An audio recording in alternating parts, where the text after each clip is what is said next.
ఓ పెద్ద మనిషి, చాలా పెద్ద మనిషి, దేశంలో మార్పు తీసుకొస్తా అని మార్పుల పేరు మీద మార్పు తీసుకొచ్చిండు. తను మాత్రం మారిపోయిండు.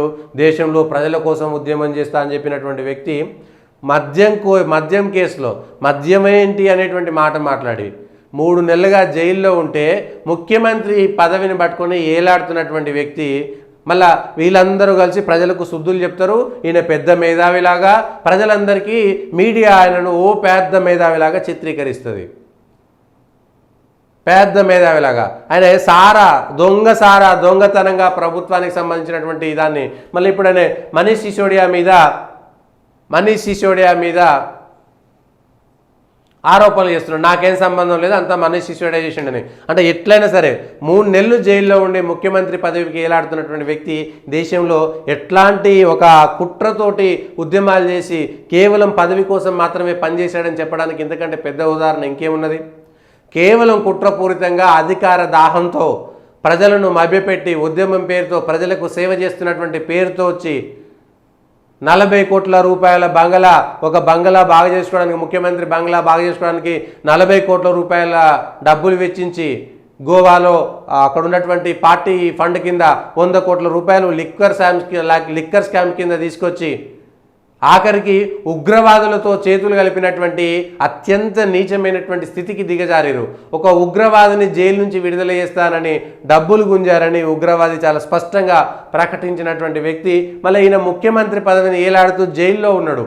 ఢిల్లీ ప్రజల పరిస్థితి ఏంటి అనేది అర్థమైపోయింది. ఢిల్లీ ప్రజలు నమ్మి ఆయన ఓటేస్తే 3 నెలలుగా ఆయనకు ముఖ్యమంత్రి లేరు ఢిల్లీ ప్రజలకి. మరి రాజ్యాంగం అక్కడ ఉన్నటువంటి రాష్ట్రపతి ఇప్పటికైనా దీనిపైన ఒక నిర్ణయం తీసుకోవాలి.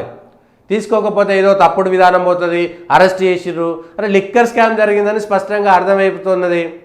ఆయన ఏకంగా విదేశీ డబ్బులు ఉగ్రవాదాన్ని సమర్థిస్తూ తీసుకున్నటువంటి విషయాలను కూడా ఎన్ఐఏ ఇంకోవైపు దర్యాప్తు చేస్తున్నది. అంత తేలినాక ఆయనకి 20 ఏళ్ళు వచ్చినాక అప్పటికి తీర్పులు వస్తే అప్పటికి ఇంకో 20 ఏళ్ళ తర్వాత ఆయన పదవులు అయిపోయిన తర్వాత ఈయన దొంగతనం చేసినట్టు ఏం లాభం అప్పటికి? సో ఇది విషయము. కేజ్రీవాల్ను సిబిఐ కూడా అరెస్ట్ చేసింది.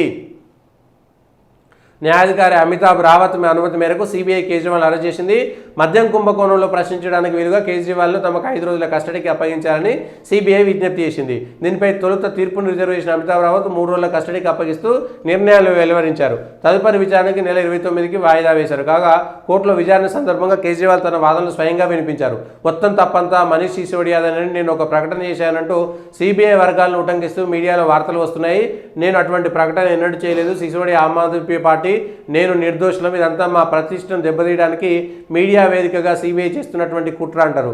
సిబిఐ ఏమేం చేసిందో రికార్డు కూడా చెప్తుంది.